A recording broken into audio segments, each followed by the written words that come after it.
Well, welcome one and all to Bike Racing Without Mercy on a beautiful sunny morning on Italia near Bormio, where we just cycled 30 kilometers down from Bormio to the base of the Mortirolo.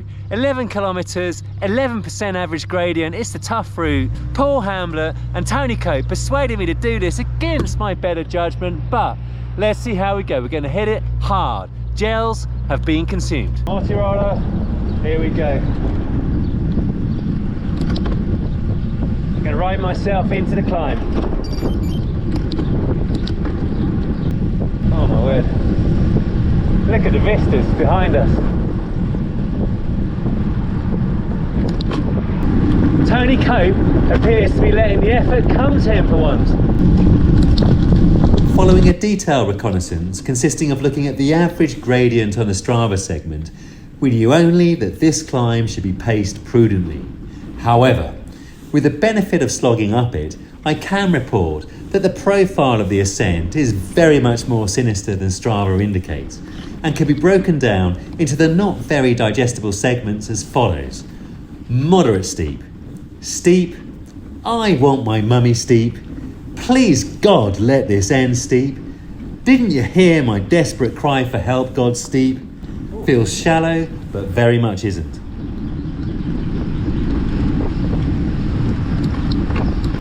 As is his predisposition, Top Cat threw our prudent pacing strategy straight out of the window and engaged ramming speed. So with the gas set to high, much energy was invested, some might say squandered, on the moderate steep. There's something in his insane DNA obligating TC to command his fast twitch muscle fibre to deliver high power for endurance time. Now sometimes the fibres obey, sometimes, well, they demur. Oh, nice views already.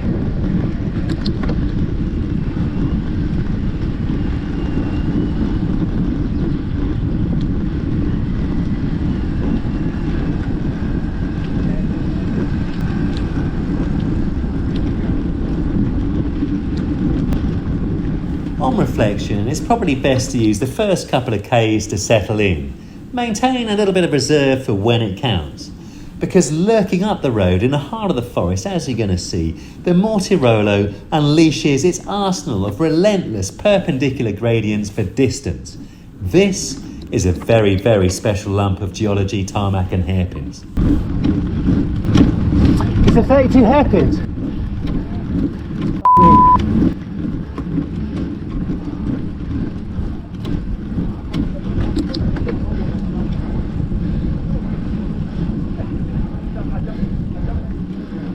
Oh, appreciate that. I got dropped here, but managed to hold the pace to claw back on for the reward of some beautiful film. Cue the music.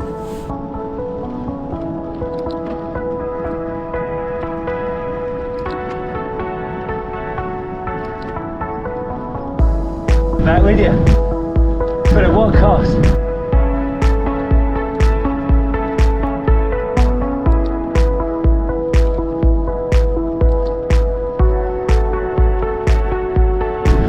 Okay, I'm real pacey now.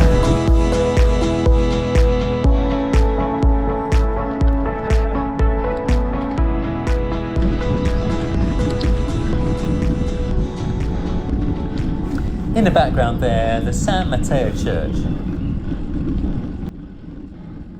I stayed with him for nearly 6 minutes. Well, would you look at this? Now starting the transition from steep to I want my mummy steep. 29 hairpins to go.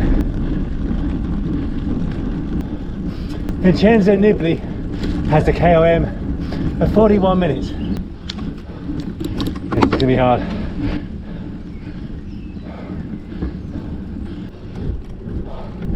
Deliberately dwelling now for a few moments on one of the very many steep ramps to show you just how slow the progress was. However, with a 34 in the rear, I was able to stay in a saddle and grind. And with a bit more fitness, the cadence would have been much prettier, but you get the picture. TC's fast twitch had demurred, and I had a carrot. The Top Cat chase, well, chase is probably a bit too generous, let me rephrase that. The Top Cat follow and try not to blow up. 35 minutes, 45 watts. Took place over a couple of kilometres and resulted in a glacial reel in. For some reason, my heart rate monitor wasn't working. Oh, yeah, Tony. Fucking hard this. At the same time, the slog merged seamlessly into the please God let it end phase.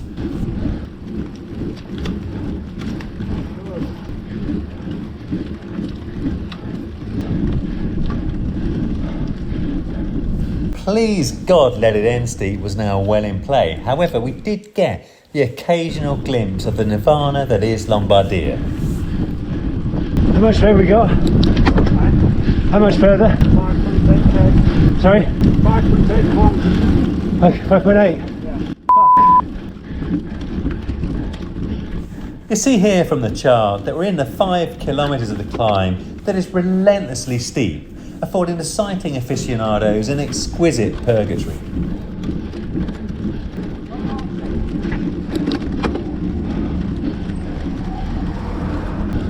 $5K to go. Mayday, mayday, prima maggio, prima maggio. We are now of course in the section known as "Did you not hear my cry for help, God Steep?"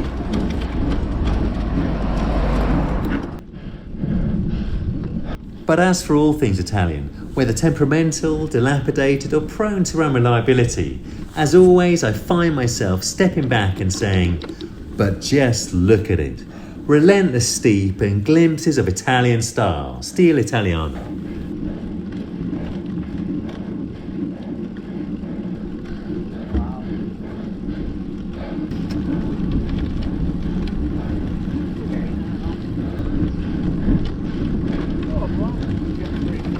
The pirate Marco Pantini, now unfortunately deceased, made his name climbing the Mortirolo in the 94 Giro. His best time was 42 minutes, and this memorial, Il Pirata, is in his honour.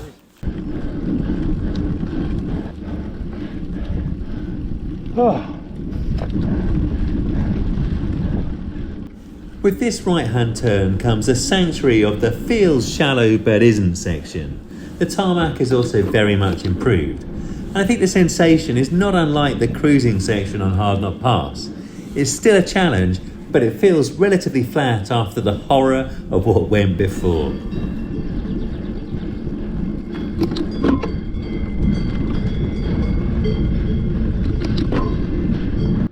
The final 3K delivers a much needed contrast up and out of the forest and into the open, with the senses indulging in a flurry of lush Lombardy bloom, cowbells and vistas over the Italian Alps, all fused with elevated heart rate and a final flurry of watts, reaching a visual crescendo at 1,868 metres above sea level. Is there any better way to tour the continent? My time, 1 hour 11 minutes, averaging 239 watts, and a VAM of 1,100 metres an hour. A little bit more lethargic than Pantini's PR of 42 minutes on the nose, but it matters not because the endorphins were profuse. Proper had that. Well, that was proper emotional. Relentless is the name of the game. The Mortirolo, yeah, glad to get it under the belt. There were long sections above, well above 11%. I'll have a look at Training Peaks to see what the average was according to the Wahoo, but which may overestimate it, but nonetheless, super happy to make it up. Definitely grinding in and out the saddle, not pretty, but nice climb, very, very pretty at the top and nice and shaded in the woods. Highly recommended, but 100% trainer difficulty on Zwift, on the radio tower, and indeed the new climb. I forgot what it's called, Oh Hill now or something like that. The grade. That will set you up for the grinding on the Mortirolo. We're going to roll the music for the descent. There's no need to tarnish perfection with my narrative. Also, do keep watching for the Gavia, because one premium descent in a day is something to relish and cherish, but a second is seriously indulgent, especially after the ascent of the gods. And I guarantee it's going to make you want to book your flights to Milan.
tad jaded now. Emergency cokes are on the agenda. There we go. Tony with the double caffeine. Oh yeah, I like that. Thank you, Tony. There we go. Mobile phone photos and mobile phone photos, and a Magnum as well. David Rainham would be impressed. The freight, there we go. Is it a good one, Paul? Is the vintage nice? The vintage Magnum? Yeah, good. Emergency Coke. Oh. Cheers.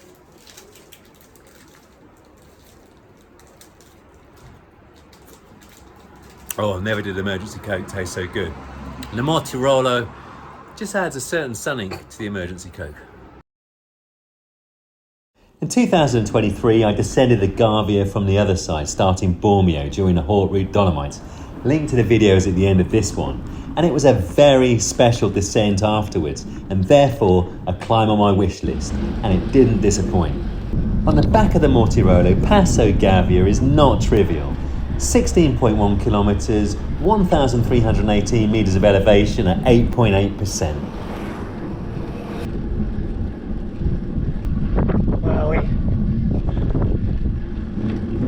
On a day like today, this is a climb to savour. I think it's more majestic and certainly prettier than many of the eminences of the Dolomites, and certainly more illustrious. This is cycling royalty after all. On the approach to the tunnel, about 3 kilometres from the summit, my fitness was ebbing. As always, the tunnel is unlit, and to climb through it is pretty unsettling, but at least now it's paved. It actually used to be a gravel road, so what am I complaining about? Anyway, it was as bad to descend through back in the Haute Route in 23 as it was to climb through. Indeed, the tunnel is actually a relatively recent innovation because to its left is an old cliff road. You can see the picture, and also, again, it emphasises the rough gravel nature of the route. They were definitely tougher back in the day.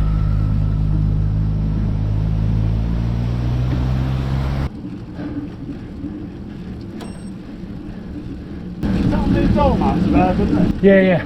In parts, I think this is more spectacular. Passos Gavia and Stelvio are the last bastions of Italian royalty. The Pope, by the way, is the spiritual head of the Roman Catholic faith and never considered a king. This is doubly so in Lombardy, where Desiderius, the last king of the region, was forced out in 773 AD by Pope Hadrian and Constantine, king of the Franks. This after Desiderius had tried to expand his empire, including a coup, an ill-advised coup, over Rome. So today, Gavia is queen to King Stelvio.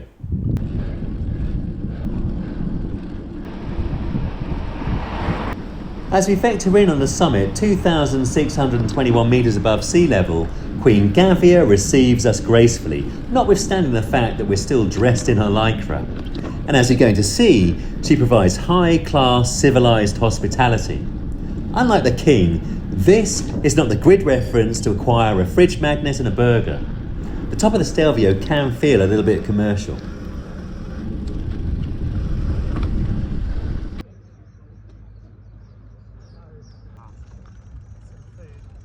What is your opinion of that climb? Absolutely stunning, best climb I've ever done. Yeah, it's a beauty, isn't it? A real beauty. And you can see the lake over there just behind you. Frozen. Yeah, frozen still. Floating frozen. That is an immense climb. Jaw-dropping. Oh, for so much of it, absolutely sublime climb. Managed to kind of have a nice low tempo for about the first hour, and then to drop to zone 2, about 192 watts for the final 30 minutes. So it's good training overall. Time 25k for a beer. I definitely think a climber's beer. Climber's beer, Tony? Yes, please. Yeah. Paul won't be partaking. He'll be having coffee and carbohydrates.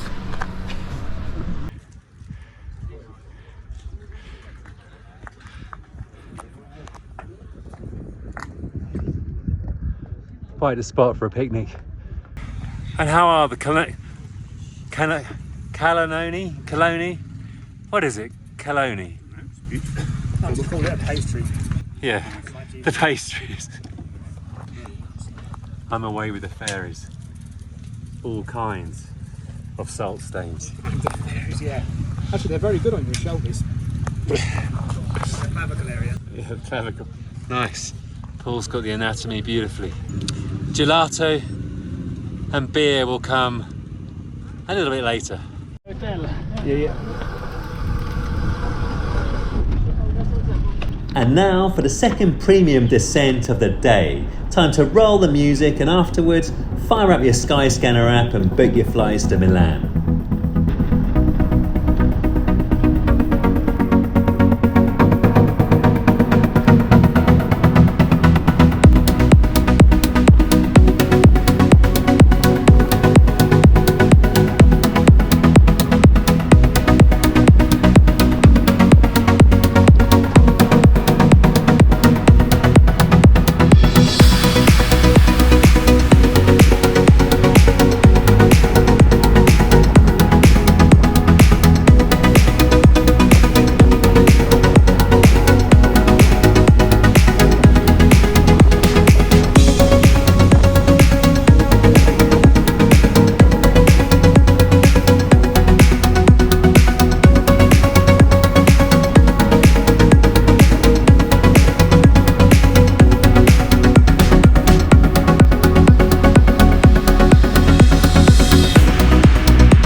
Pistachio and cherry spoils. Cheers.